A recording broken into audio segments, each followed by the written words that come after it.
नारायण नारायण। आज हम पढ़ रहे हैं धर्मसार भरत षष्ठम प्रवचन। गुरु वशिष्ठ ऐसा मानते हैं कि श्री भरत जो भी समझते, कहते और करते हैं वह धर्म का सार है। गुरु वशिष्ठ ने श्री भरत के प्रति यह शब्द कड़ी परीक्षा के बाद कहा।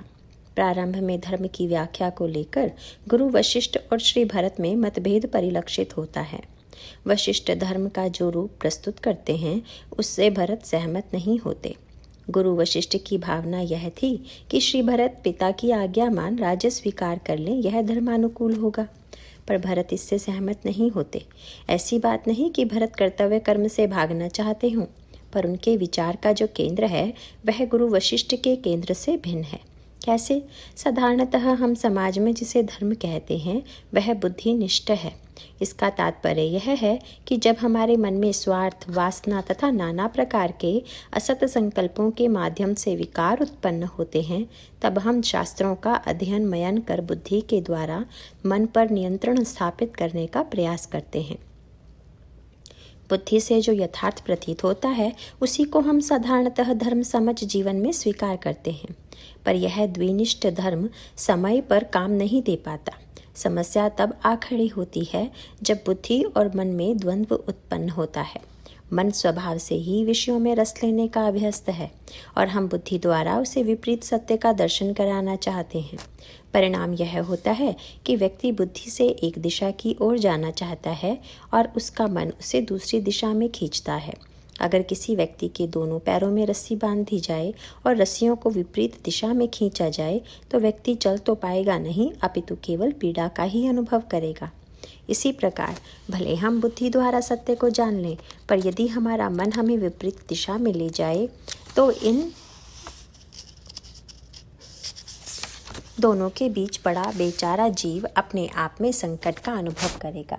मानस में एक विलक्षण संकेत आता है जब भगवान राघवेंद्र और रावण का युद्ध होता है तो श्री राघवेंद्र रावण की भुजाएं और सिर काटने के लिए 30 बाणों का प्रयोग करते हैं।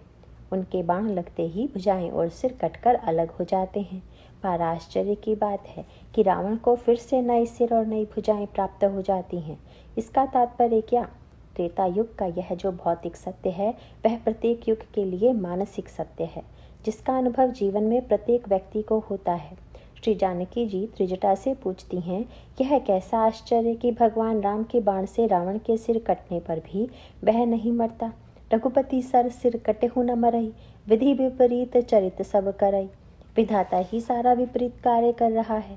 भगवान के अमोघ बाणों से रावण के सिर और भुजाएं तो कट जा रही हैं, पर फिर से नए सिर और भुजाएं उत्पन्न हो जा रही हैं और वह दुष्ट मर नहीं रहा है। इसका कारण क्या? इस पर त्रिजटा ने जो कहा वह जीवन का एक सत्य है।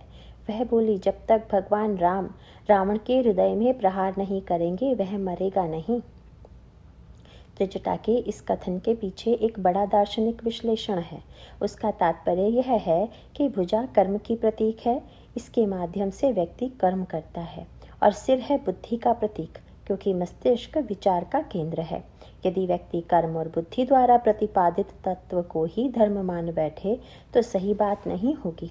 व्यक्ति सत्संग में जाता है, शास्त्र ग्रंथों का अध्ययन करता है और सोचने लगता है कि वह धार्मिक हो गया। उसे लगता है कि उसके सारे कुसंस्कार नष्ट हो गए।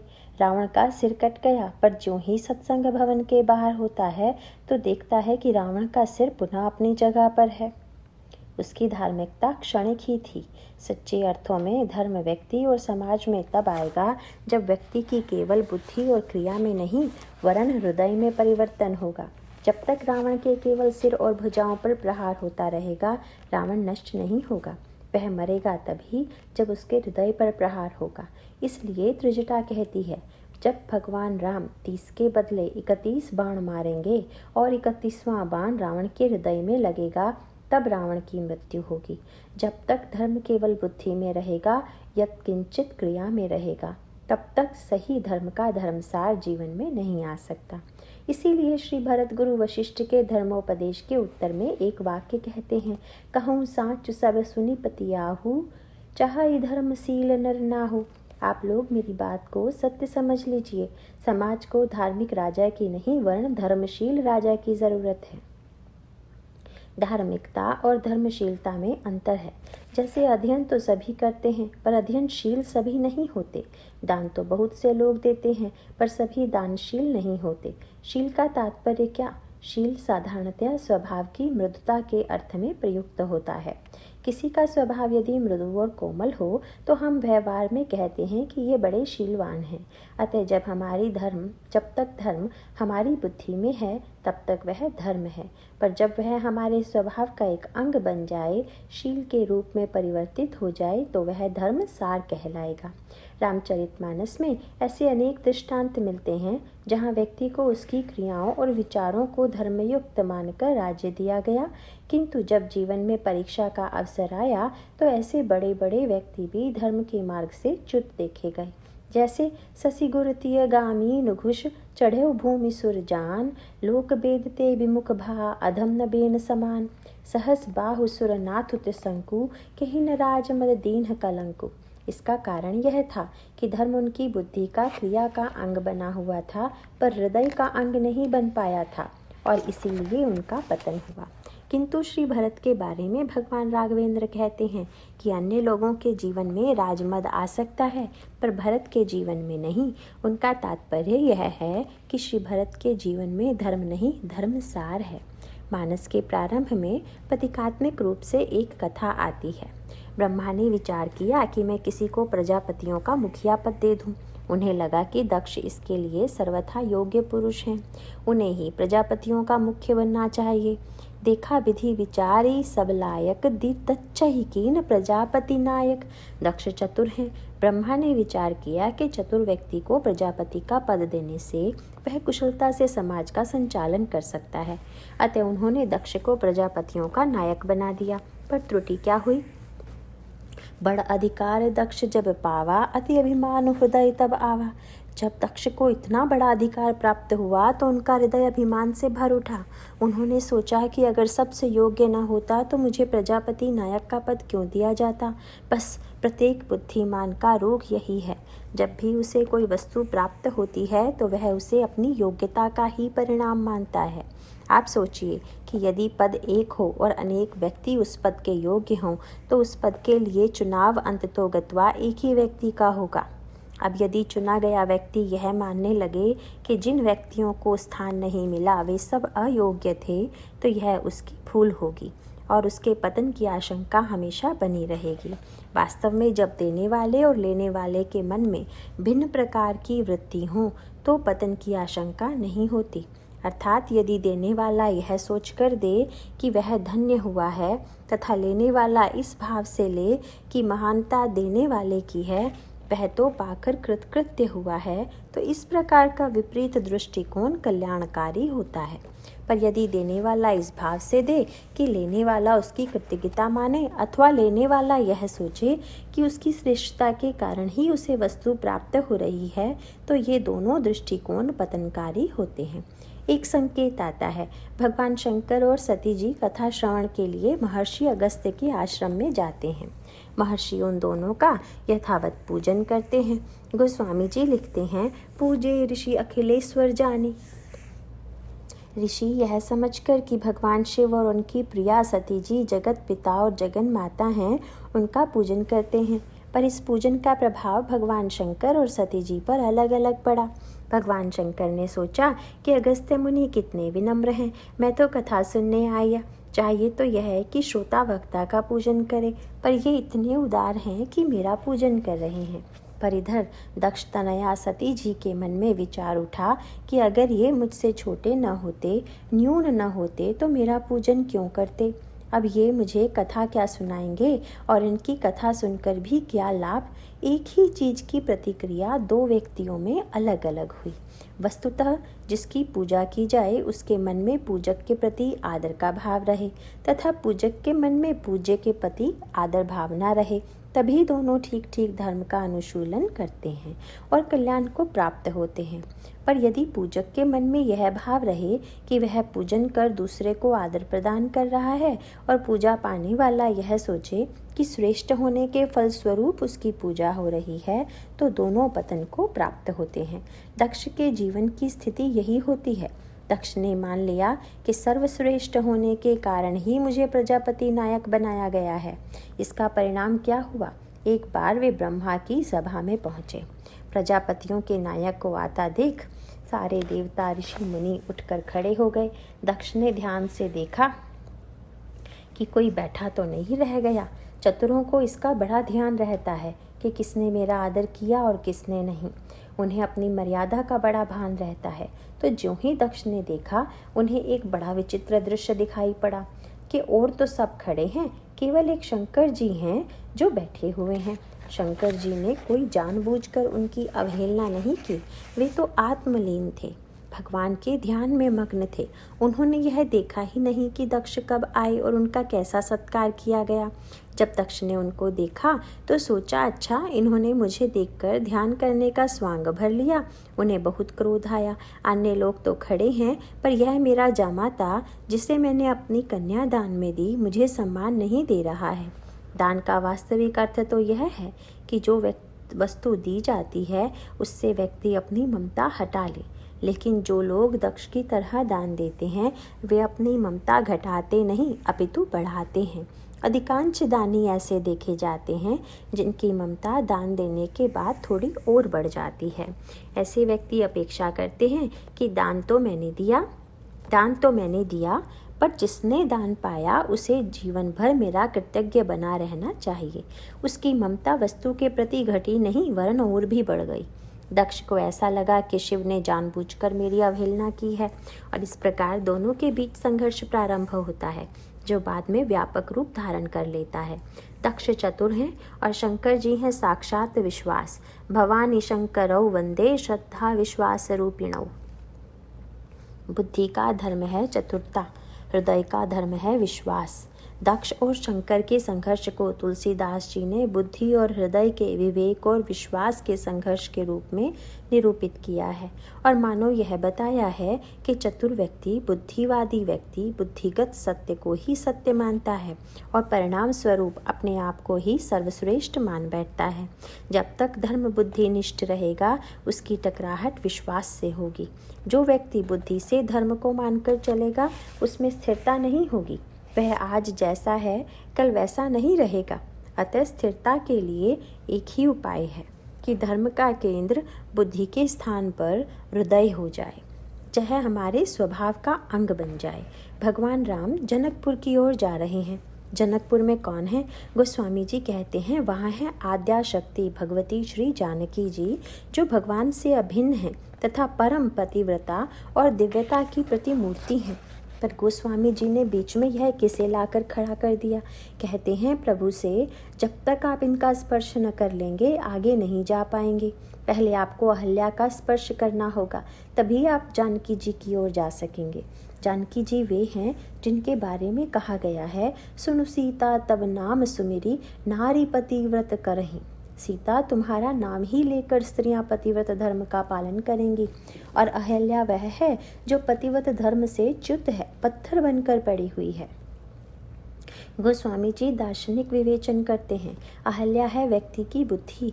भक्त कहता है, प्रभु आपने अहल्या का उद्धार किया है, इसीलिए मैं आपको पुकार रहा हूँ, क्योंकि सहस सिलाते अति जड़मति भई है।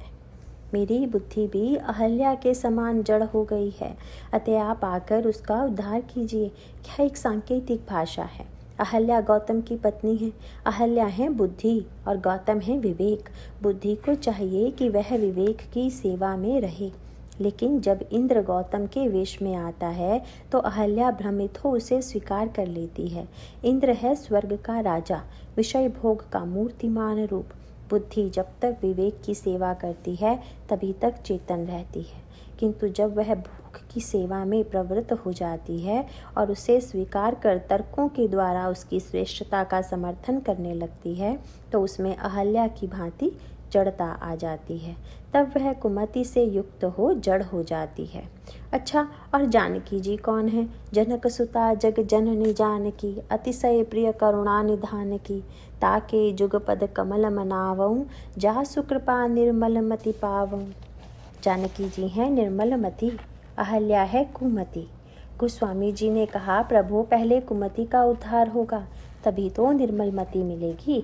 अतः आप पहले अहल्या को शुद्ध कीजिए। भगवान अहल्या की ओर चले। वह तो पत्थर की हो गई थी। अगर पत्थर की ना होती तो स्वयं चलकर भगवान के पास आती, पर वह चलने में असमर्थ थी। अतः भगवान स्वयं चलकर उसके पास आए और उन्हें स्मरण हुआया कि अगर इसके पास 9 भक्तियों में से एक भी रहे तो काम बन जाए। वे 9 भक्तियाँ कौन सी हैं?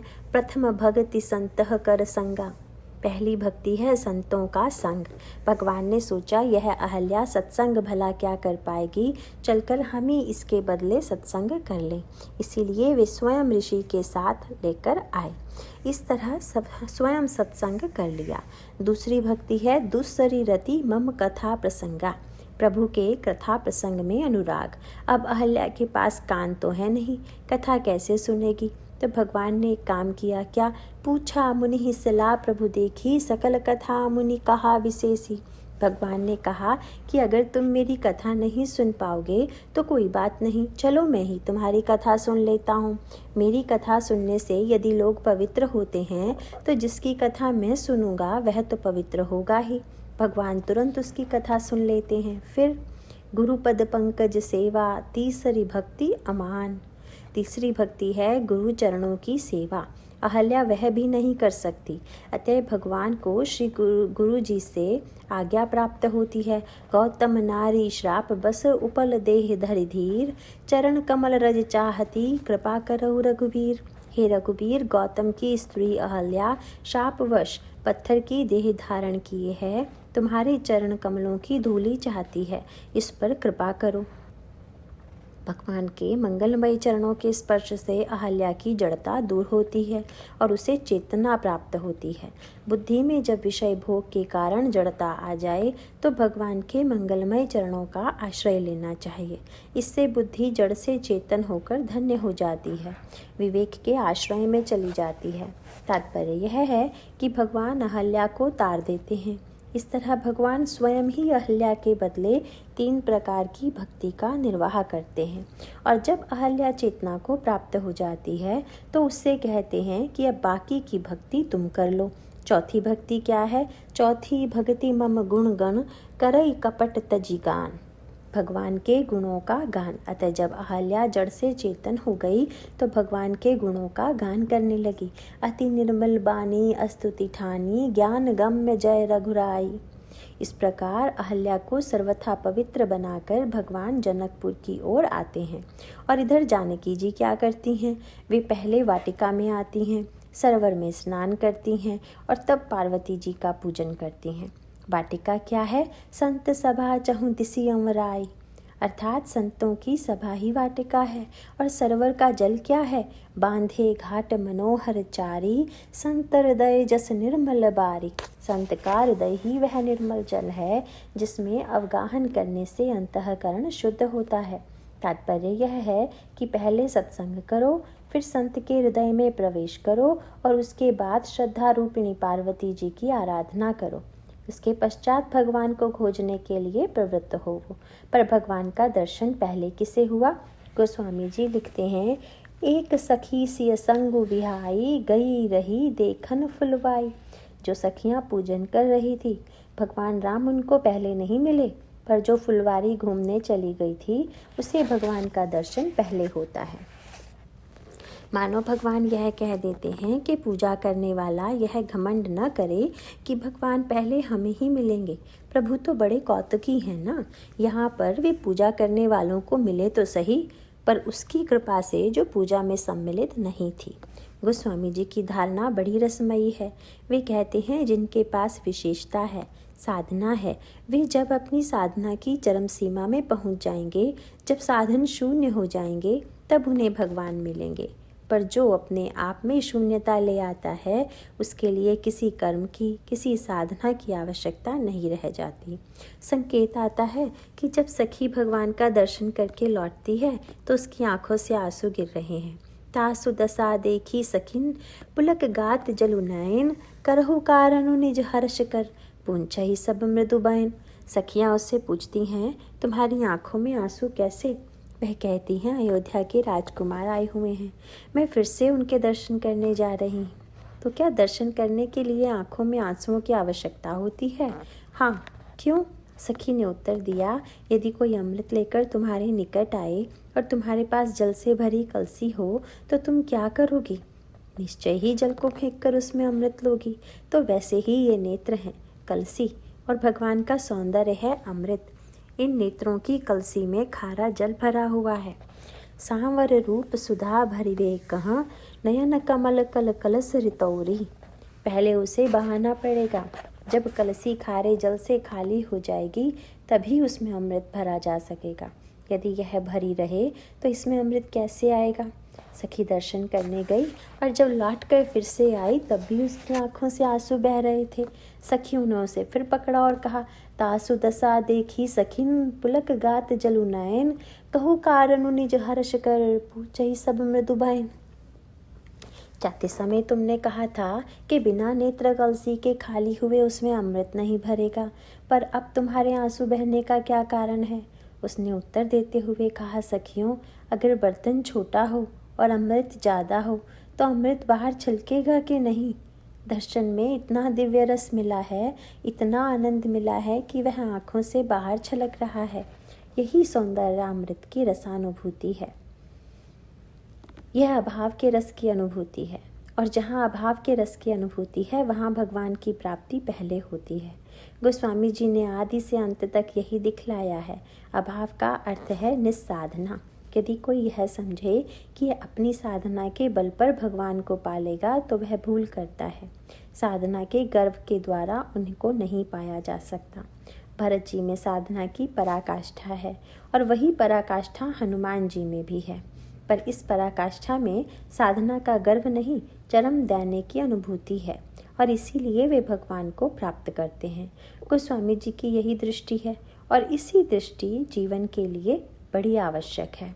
दैन्य का, निस्साधना का मनुष्य के जीवन में बड़ा महत्व है, पर यह निस्साधना भी बड़ी साधना के बाद प्राप्त होती है। यदि किसी के जीवन में यह पहले आ जाए तो उसकी बात अलग है, पर अधिकांशतः कठोर साधना के बाद ही नैष्कर्म्य की उपलब्धि होती है।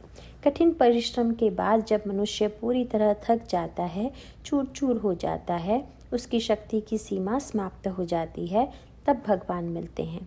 बुद्धि के द्वारा आप जितना सोच सकते हैं सोचिए, कर्म के द्वारा जो कुछ कर सकते हैं कीजिए, और सब कुछ करने के पश्चात जब आप उस सीमा में पहुंच जाएं जहां आपको यह प्रतीत होने लगे कि हमारे कृतित्व की क्षमता समाप्त हो गई, तब भगवान की कृपा की सीमा प्रारंभ होती है। रामचरितमानस में हम यही संकेत पाते हैं। जब बंदर जानकी जी की खोज में निकलते हैं, ये बंदर कौन है? विनय पत्रिका में गोस्वामी जी लिखते हैं, कैवल्य साधन अखिल भालू मरकट, विकट ज्ञान सुग्रीव कृत जलधि सेतु। ये बंदर हैं नाना प्रकार के मोक्ष के साधन। ये जानकी जी की खोज में जा रहे हैं। जानकी जी हैं साक्षात पराभक्ति। भक्ति की खोज में ये सारे साधन चलते हैं। सुग्रीव ने इन बंदरों से कह दिया है कि 15 दिनों के भीतर जानकी जी का पता लगा कर लौटो। उसके बाद यदि बिना पता लगाए लौटे तो प्राणदंड दिया जाएगा। इस घोषणा से मानो कायरों की परीक्षा हो जाती है। जब कायर को पता चले कि 15 दिन के भीतर न आने पर कायरों को पता चले कि 15 दिन के भीतर न आने पर प्राणों का खतरा है, तो वह योजना बनाने लगता है कि इतनी दूर चलें ताकि 15 दिनों के भीतर लौट आएं। पता मिल जाए तो ठीक और ना मिले तो कोई बात नहीं, कम से कम प्राण तो बचा लेंगे।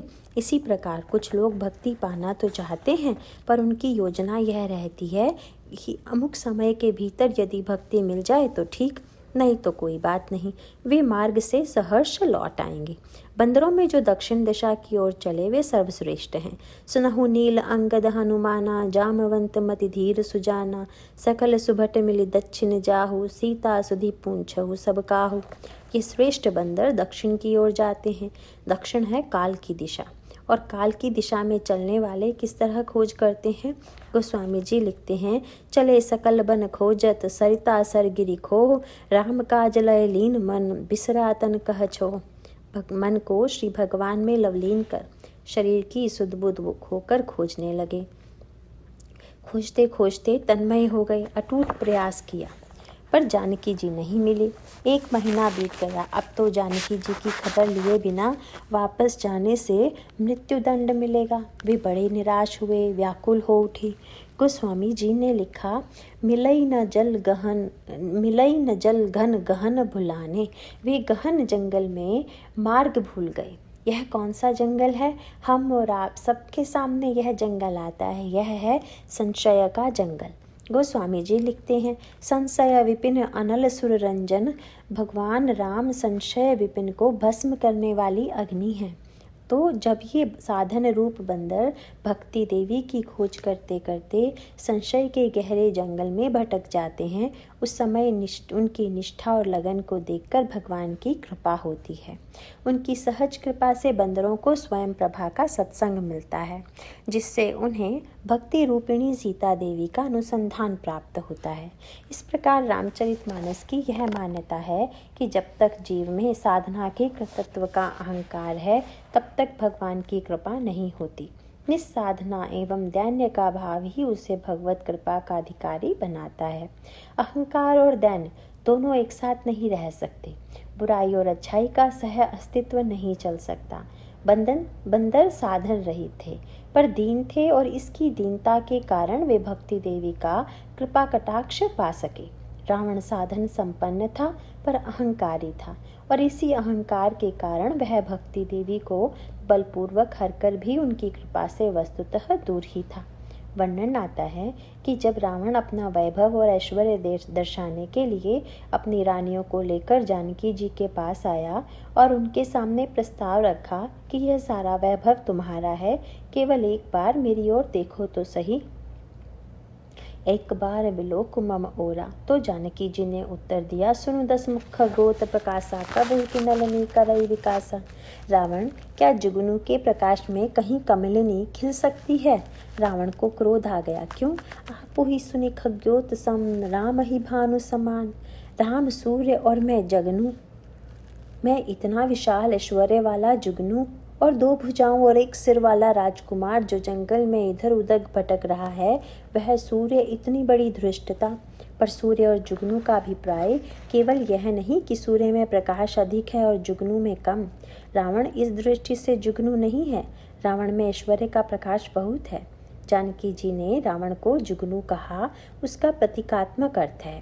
प्रकाश जुगनू में भी है और सूर्य में भी, और इस दृष्टि से सूर्य, चंद्र, तारे और जुगनू सब एक ही जाति के हैं। पर यहाँ व्यंग क्या है? जुगनू प्रकाश लिए हुए अवश्य है, पर वह प्रकाश का प्रेमी नहीं, वह तो अंधकार का प्रेमी है। इसीलिए भगवान राम लक्ष्मण से कहते हैं, निशितम घन खग्योत विराजा, जनुदम भी कर मिला समाजा। लक्ष्मण, देखो, रात के घने अंधकार में जुगनू ऐसे शोभा पा रहे हैं मानो दंभियों का समाज आ जुटा हो। भगवान राम ने 3 शब्द कहे, निशि, तम और घन। निशि का अर्थ है रात्रि, उसमें तम शब्द क्यों जोड़ा? तम का अर्थ है अंधकार। निशि में अंधकार तो होता ही है, पर यदि चंद्रमा निकला हुआ हो तो अंधकार पूरा नहीं होता। अतः निशि के पश्चात तम कहने का अभिप्राय ऐसी रात्रि से है जिसमें चंद्रमा का प्रकाश न हो, अर्थात अमावस्या की रात्रि। पर भगवान राम को इससे भी संतोष नहीं हुआ। उन्होंने निशि और तम में घन और जोड़ दिया। क्यों? उनका तात्पर्य यह था कि ठीक है, रात्रि भले ही अमावस्या की है और चांद नहीं है, पर तारे तो चमक सकते हैं, पर यदि बादल छा जाएं तो तारे भी विलुप्त हो जाएंगे। कहने का अभिप्राय यह है कि निशि है मानो सूर्य नहीं, तम है यानी चंद्र नहीं, और घन है अर्थात तारे नहीं, फिर चमक कौन रहा है? निशितम घन खग्योत विराजा, केवल जुगनू चमक रहा है। कैसे? जनु दम भिन्न कर मिला समाजा, मानो दम्भ का मूर्तिमान स्वरूप हो। जुगनू में प्रकाश तो है, पर वह दम्भ से प्रेम करता है। दम्भी का स्वभाव कैसा है? उसके कर्म अच्छे दिखाई दे सकते हैं, पर उन कर्मों का अभिप्राय कुछ और होता है। जुगनू से अगर कोई पूछे कि तुम देना क्या चाहते हो? प्रकाश? नहीं, क्योंकि जुगनू का प्रकाश दूसरों को देने के लिए नहीं है। सूर्य आपको प्रकाश इसीलिए देता है कि आप उसमें अपना काम कर सकें। यही नहीं, सूर्य अपना प्रकाश और भी तीव्र कर देता है ताकि उसकी ओर कोई देख न सके।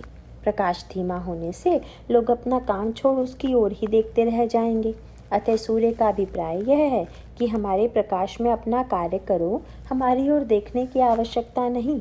सच्चा प्रकाशक वही है जो दूसरों को कार्य करने की प्रेरणा दे, और वह नहीं जो दूसरों को अपनी ओर आकृष्ट करता रहे।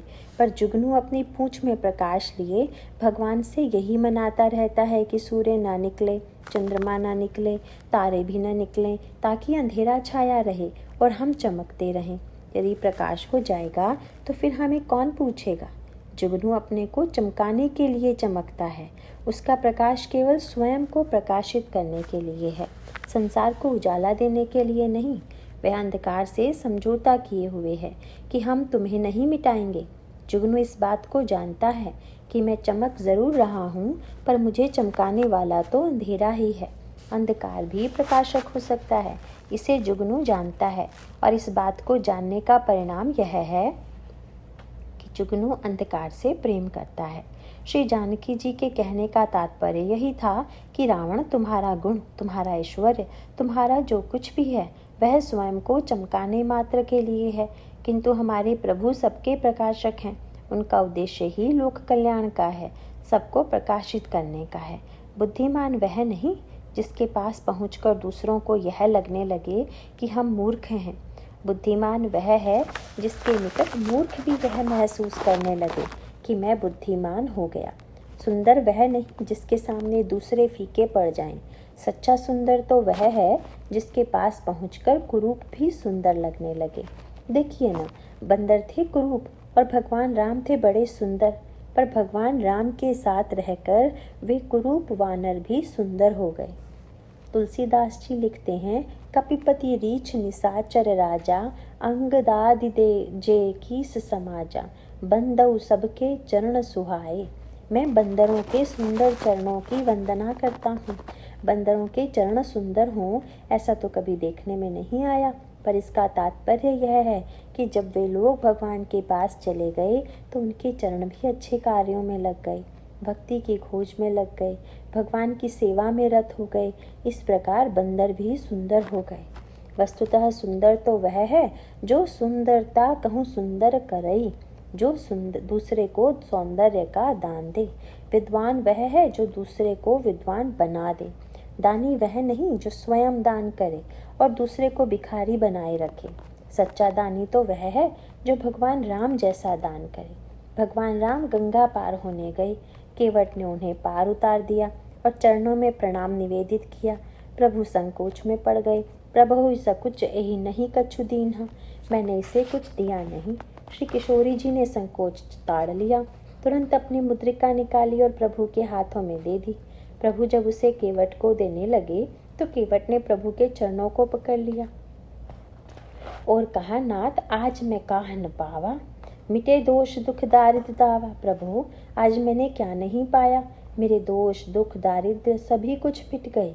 भगवान ने कहा, भाई मैंने तो कुछ दिया ही नहीं और तुम कहते हो कि सब कुछ पा गए। केवट ने कहा, महाराज बोलकर देने वाले तो बहुत मिलते हैं, पर आज आपने मुझे जैसा दिया वैसा किसी ने नहीं दिया। भगवान ने पूछा, कैसा? केवट बोले, प्रभु यदि मेरे समान एक दरिद्र भिखारी यह सुने कि चक्रवर्ती सम्राट के पुत्र आ रहे हैं जो कि साक्षात भगवान हैं, तो उनके मन में यह अभिलाषा जागना स्वाभाविक है कि आज भगवान से चाहे जो इच्छा हो प्राप्त कर लेंगे और अपनी दरिद्रता दूर कर लेंगे। मुझे केवट में हो सकता है ऐसी इच्छा रही हो। भगवान ने कहा, तुम में ऐसी इच्छा थी यह मैं कैसे मान लूँ? मैं तो तुम्हें अंगूठी दे रहा हूँ पर तुम ले नहीं रहे हो। केवट ने कहा, महाराज इच्छा थी तो, पर अब मिट गई। कैसे? जब आप गंगा तट पर आए तो मैं आशा कर रहा था कि आप कहेंगे, केवट चाहे जो इच्छा हो मांग लो। मैंने सुना भी था कि आप सबको देते रहते हो, पर जब मैंने सबसे पहले यह देखा कि आपने मांगी नाव, कहा कि केवट मुझे नाव चाहिए, शीघ्र ले आओ, तो उसी क्षण मेरी सारी दरिद्रता मिट गई। मैंने सोचा अब तक तो मैं अपने को दरिद्र मानता था, पर अब आज सारे संसार के दाता स्वयं ही मुझसे मांग रहे हैं, तो मुझसे बढ़कर महान और कौन हो सकता है। प्रभु, और लोग तो देकर मन की दीनता बढ़ाते हैं, आपने तो मांग कर मेरे मन की दीनता हटा दी। मैं तो समझता था कि मेरे पास कुछ नहीं है, पर अब आपने बता दिया कि तुम्हारे पास ऐसी वस्तु है जिसकी आवश्यकता मुझे है, और बस मेरी दरिद्रता जाती रही, साथ ही मेरा दुख भी दूर हो गया। कैसे?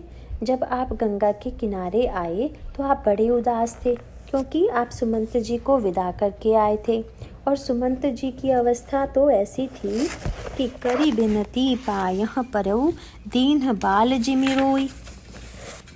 वे बालक की नाई रो रहे थे। जब आप चलने लगे तो घोड़े भी हिनहिना कर अपना दुख प्रकट कर रहे थे, अतः आपका दुखित होना स्वाभाविक था। ऐसी अवस्था में मैंने आपसे आड़ी टेढ़ी बात की। सुनी कैवट कै बैन प्रेम लपेटे अटपटे, बिह से करुणा ऐन चितई जानकी लखन तन। जिन्हें सुनकर आप इतना हंसे जितना शायद पहले कभी न हंसे हों। अतः प्रभु, जब मैंने आपको आनंदित देखा तो मुझे लगा कि मैं भी प्रभु को सुख दे सकता हूँ। बस मेरा सारा दुख मिट गया। अब केवल दोष बाकी रह गया था, उसे भी आपने मुझे गंगा प्रदान कर दूर कर दिया। कैसी गंगा? महाराज, भगीरथ जी को गंगा पाने के लिए 3 पीढ़ी तपस्या करनी पड़ी थी, तब कहीं गंगा ब्रह्मा जी की कमंडलों में आई। पर इस गंगा से मेरे पुरखों का उद्धार नहीं हुआ, जबकि दूसरे सब दुष्ट और पापी इससे मुक्ति पा गए। उसका कारण यह था प्रभु कि हम जड़ जीव जीव गण घाती, कुटिल कुचाल कुमति कुजाति, पाप करत निसी बासर जाही, नहीं पट कटी नहीं पेट अघाही। हम लोग जड़ जीव हैं, जीवों की हिंसा में लगे हुए हैं, कुटिल कुचाली कुबुद्धि और नीच जाति के हैं। पाप करके ही हमारा दिन रात व्यतीत होता है। हम जैसे पापी भला कैसे मुक्त हों? पर आपने उपाय कर दिया। आपने एक नई गंगा ला दी। आपने गंगा पार जाने की इच्छा प्रकट की तो मैंने पहले आपके चरणों को धोने की आज्ञा मांगी। आपने अनुमति दी, तब केवट राम रजाय सुपावा, पानी कठवता भरी ले आवा। मैं कठौते में जल ले आया, और यही थी वह नई गंगा। वह गंगा आई थी ब्रह्मा जी की कमंडलों में, और यह गंगा आई कठौते में। यह श्री कृपा की गंगा। इस प्रकार केवट ने इस गंगा के जल से भगवान के चरणों को धोया और कहा, प्रभु, मैं तो आपकी मर्यादा का ही पालन कर रहा हूँ। जो पहले आए थे उन्हें पहले पार उतार रहा हूँ। पहले कौन आए थे? गोस्वामी जी ने लिखा, पद पखरी जलुपान करी, आप सहित परिवार, पितर पारु करी प्रभु ही, पुनि मुदित गयऊ लई पार। पहले उसने अपने पितरों को पार किया और फिर बाद में प्रभु को। केवट ने कहा, प्रभु, जब आपने मुझे भगीरथ का बड़प्पन देकर पितरों का उद्धारक बना दिया तो फिर मुझ में दोष कहाँ रह गया? मुझे इतना बड़ा बनाकर अब अंगूठी देकर छोटा न बनाइए। और प्रभु ने हाथ रोक लिया। लोग तो बड़ों से मांगते और छोटों को देते हैं, पर प्रभु का कार्य इससे ठीक उल्टा है। वे छोटों से मांगते और बड़ों को प्रदान करते हैं। केवट जैसे दीनहीन व्यक्ति से उन्होंने मांगा, और जब महान दानी मनु के सामने प्रकट हुए तो कहा, जो चाहिए हमसे मांग लो, क्योंकि वहाँ उन्हें दानी का अहंकार दूर करना था, पर यहाँ केवट की दीनता दूर करनी थी। अतः हाथ फैला दिया। जो दूसरों को दीन बनाकर स्वयं दानी बनना चाहे, वह वस्तुतः सच्चे अर्थों में दान का रहस्य नहीं जानता। वह तो दानी का गौरव चाहता है। असल दानी वह है जो ग्रहण करने वाले को ही महान बना दे, जैसे कि भगवान राम। कहा जाता है कि भगवान एक बार ही देते हैं। उनका तात्पर्य यह है कि जो एक बार मुझसे मांगने आए वह फिर से दोबारा न आए। अगर उसे बार बार आना पड़े तो बार बार दीन बनना पड़ेगा और उसके मन की दीनता मिटेगी नहीं। पर हम लोगों की अवस्था उल्टी ही है। यदि हम देना चाहें तो रुपए के 100 पैसे भुनाएंगे और एक व्यक्ति को एक एक पैसा करके 100 दिनों तक देंगे। कम से कम उससे 100 बार दाता की जय बुलवाएंगे। अगर एक ही बार में रुपया दे दें तो रोज कौन जय बोलेगा?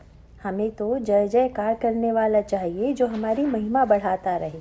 पर प्रभु तो ऐसे हैं कि लगता है जयकार करने वालों से वे घबराते हैं।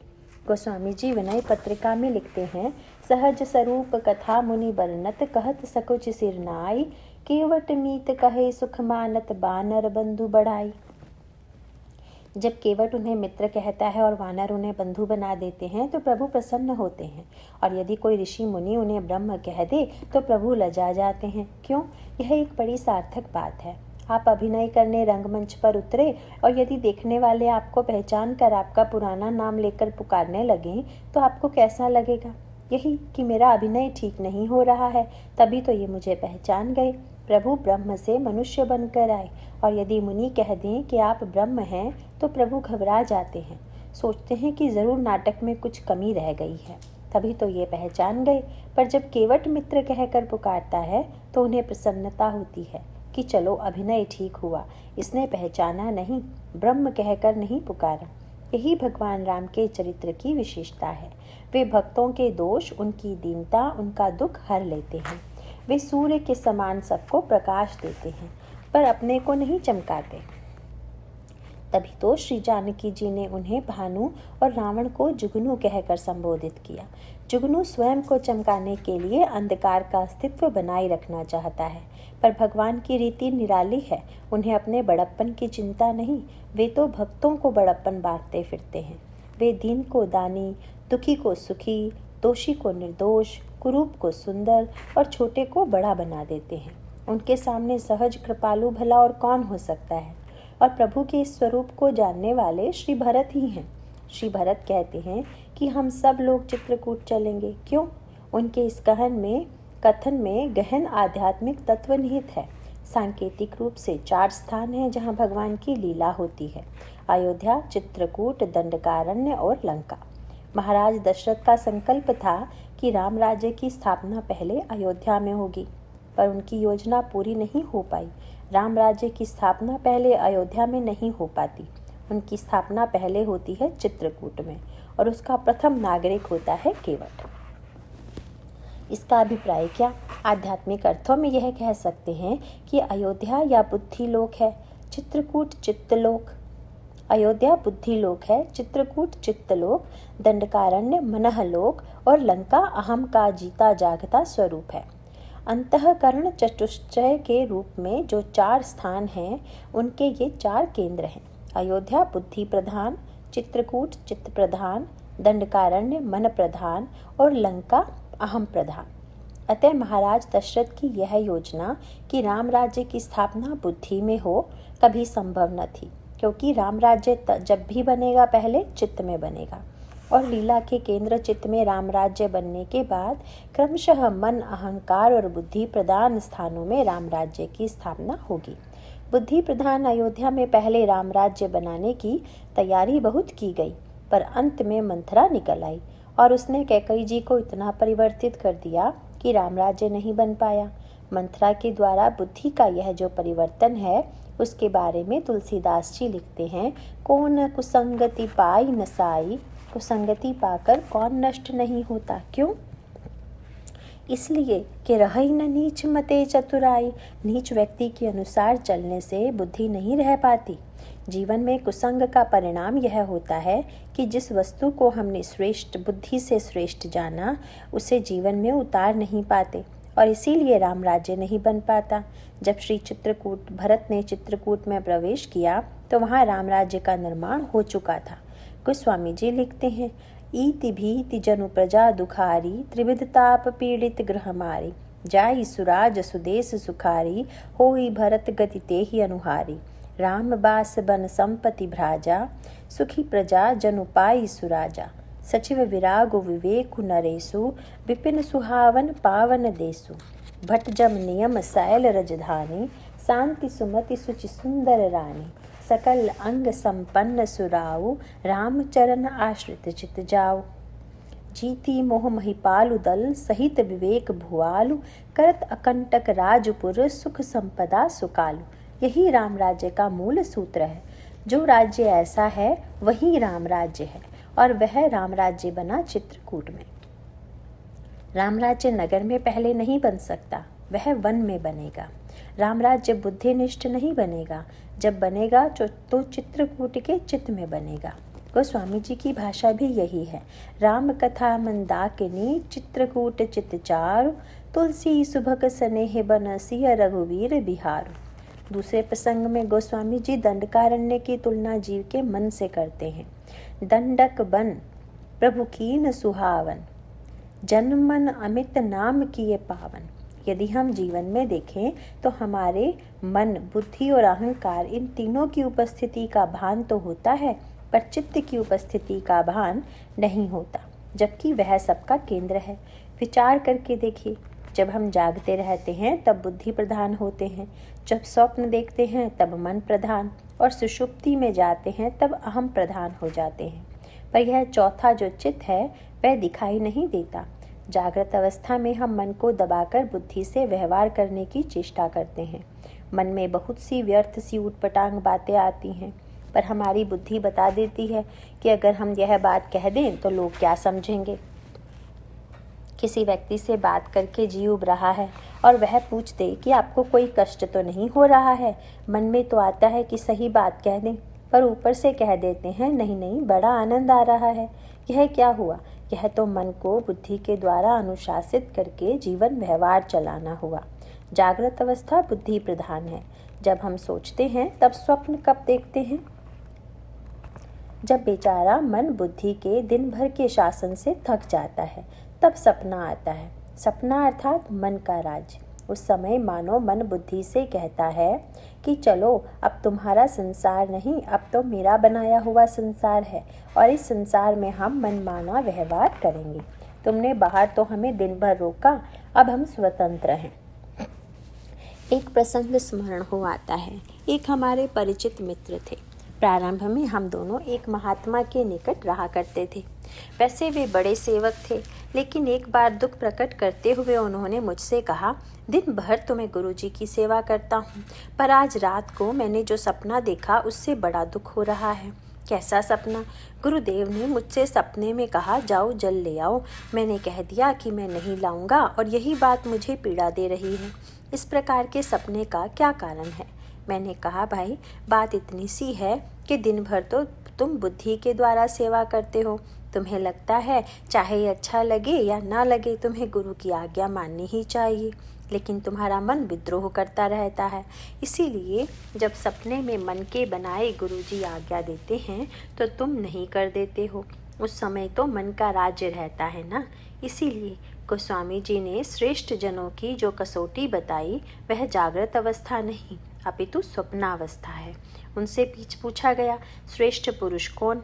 उन्होंने उत्तर दिया, मोहि अतिशय प्रीति प्रतीति मन केरी, जही सपने हूँ पर नारी न हेरी। वह जिसने सपने में भी पराई स्त्री पर दृष्टि न डाली हो। और उत्तम कोटि की पतिव्रता के क्या लक्षण? उत्तम के अस बस मन माही, सपने हूँ आन पुरुष जग नाही। जिसके मन में सपने में भी सारे संसार में दूसरा पुरुष न हो। और श्रेष्ठ सेवक कौन? अस विचारी सुचि सेवक बोले, जे सपने हूँ निज धर्म न डोले। जो सपने में भी अपने धर्म से न डिगे। स्वप्न शब्द का यह जो प्रयोग है वह निरर्थक नहीं। इसका तात्पर्य यह है कि स्वप्न व्यक्ति के मन की कसौटी है। सपने में व्यक्ति का मन नग्न होकर सामने आ जाता है। बाहर से हम चाहे जैसा अपने आप को प्रदर्शित करने की चेष्टा करें, पर सपने में हमारा मन हमें बता देता है कि वास्तव में अंतरंग में हम ऐसे हैं। यह स्वप्न मन का राज्य है। और जब गहरी नींद में रहते हैं तो उस समय न तो मन रहता है और न बुद्धि। नींद से उठने पर हम कहते हैं, आज मैं बड़े सुख से सोया। इसका तात्पर्य यह है कि सुख की अनुभूति करने वाला कोई वहाँ पर था, और वह क्या था? एकमात्र अहंकार। अतः मनुष्य जागृत में बुद्धि प्रधान, स्वप्न में मन प्रधान और सुषुप्ति में अहम प्रधान रहता है। इन तीनों के अतिरिक्त एक चौथा चित्त भी है जो दृष्टिगत नहीं होता, किंतु जो इन सारे खेलों का केंद्र है।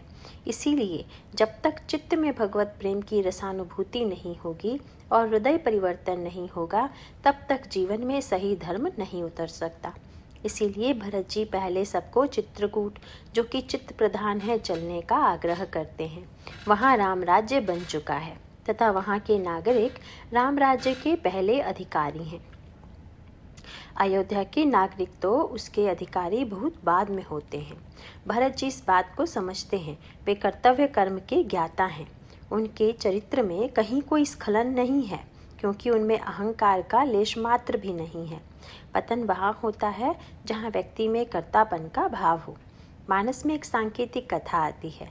जिस समय हनुमान जी समुद्र के ऊपर से उड़ते हुए लंका की ओर जा रहे थे, तो बीच में अचानक उन्हें लगा कि उनकी गति रुक गई है।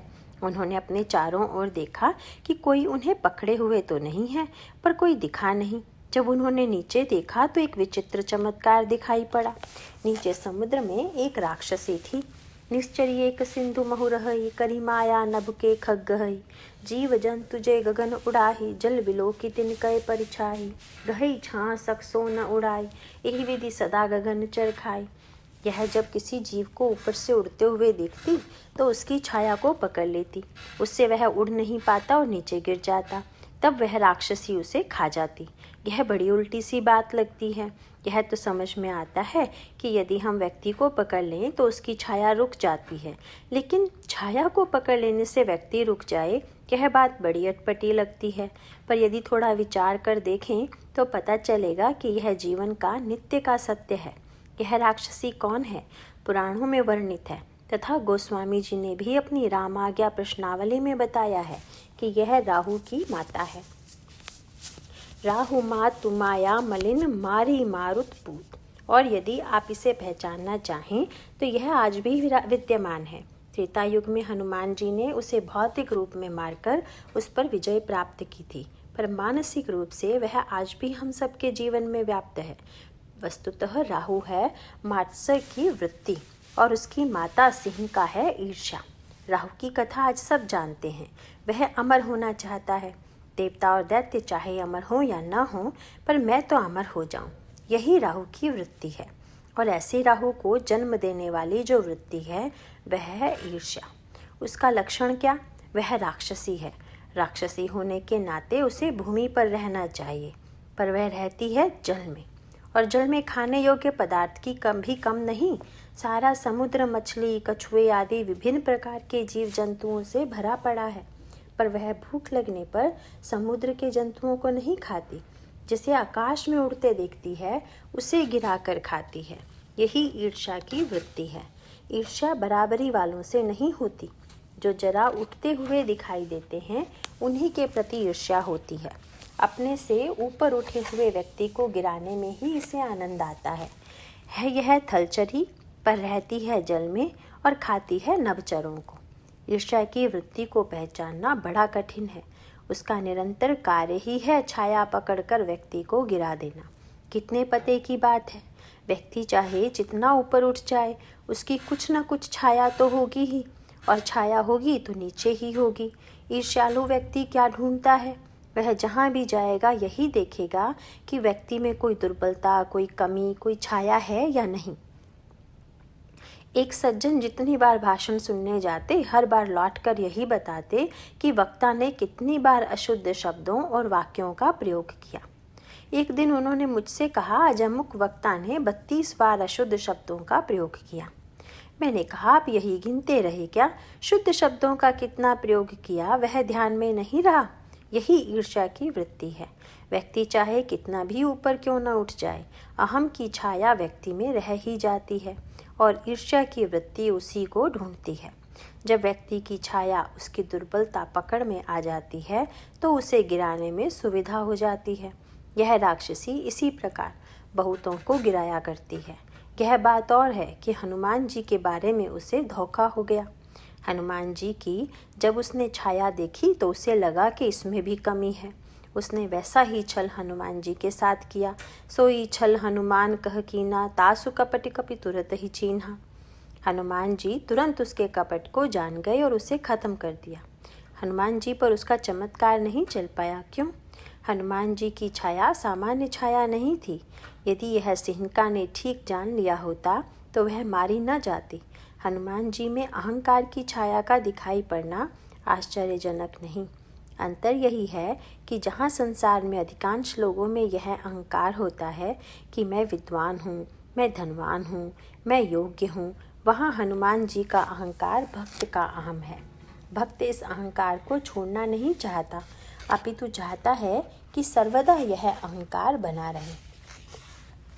श्रुतीक्ष्ण जी ने भगवान से यही प्रार्थना की कि प्रभु मेरे जीवन से अभिमान कभी न जाए। भगवान को आश्चर्य हुआ। वे बोले, लोग तो अभिमान छोड़ना चाहते हैं, पर तुम यह कह रहे हो। श्रुतीक्ष्ण जी ने कहा, हाँ प्रभु, मैं यही चाहता हूँ कि अस अभिमान जाई जनि भोरे, मैं सेवक रघुपति पति मोरे। मैं प्रभु का सेवक हूँ और प्रभु मेरे स्वामी हैं। यह अहंकार भूल कर भी जीवन से न जाए। हनुमान जी के जीवन में भी जो अहं है वह दास का अहम है। दासो हम कौशलेंद्रस्य। ऐसा अहम जीवन के लिए परम कल्याणकारी है। इसका एकमात्र कारण यह है कि संसार का जितना अहम है वह दूसरे को अपने से तुच्छ दिखलाता है, पर जिसने भगवान के दासत्व का अहंकार स्वीकार कर लिया उसकी दृष्टि में संसार में सभी बड़े हो जाते हैं। जो सो अनन्य जाके असी मति न टरई हनुमंत, मैं सेवक सचराचर रूप स्वामी भगवंत। वह सारे संसार में प्रभु का रूप देखता है और इसीलिए अपने को सबका सेवक मानता है। उसका अहंकार उसकी सबकी सेवा की प्रेरणा होता है, सबको अपने से बड़ा मानने के लिए प्रेरित करता है। अतः ईर्ष्या उसके सामने ठहर नहीं सकती। यही कारण है कि सिंह का हनुमान जी के ऐसे अहंकार के सामने असफल होती है और मारी जाती है। ऐसे अहंकार में पतन का कोई भय नहीं है। श्री भरत जी के जीवन में पतन का कोई भय नहीं। मानस में श्री भरत के लिए कहा गया है, भरत ही जान राम परिछाहि। भरत जी तो भगवान राम की छाया ही हैं। अतः यदि सिंह का इस छाया को पकड़े तो पतन किसका होगा? पतन छाया का नहीं होगा, जिसकी छाया होगी उसका होगा। यदि कोई श्री भरत को गिराने की चेष्टा करेगा तो प्रभु राम ही गिरेंगे, न कि श्री भरत। उन्होंने अपने आप को शून्य बना लिया है। जिसका जीवन ईश्वर के प्रति समग्र रूप से समर्पित है, वहाँ अगर पतन है तो वह ईश्वर का पतन है। भक्त का पतन कैसे हो सकता है? हम और आप यही चलते समय गिर पड़ें तो लोग कहेंगे, कैसे चलते हो, देख कर नहीं चलते। पर यदि चलते समय माँ की गोद से नन्हा बालक गिर पड़े तो कोई बालक को दोष नहीं देगा। सभी उसकी माँ से कहेंगे कि कैसी लापरवाह है, बच्चे को संभाल नहीं सकती। बच्चा अगर गंदा हो तो इसके लिए कोई बच्चे को दोष नहीं देगा, बल्कि सभी उसकी माँ को दोष देंगे। कहेंगे, इसकी माँ कैसी फूहड़ है जो बच्चे का ध्यान नहीं रखती। जिसने अपने आप को पूरी तरह ईश्वर के प्रति समर्पित कर दिया, उसके जीवन में अपना मन, बुद्धि, चित्त और अहंकार नहीं रह जाता। वह यंत्र के समान ईश्वर के संकेत पर कार्य करता है और ऐसा ही व्यक्ति जीवन में बिना स्खलित हुए सच्चे अर्थों में धर्म का निर्वाह करता है। नारायण।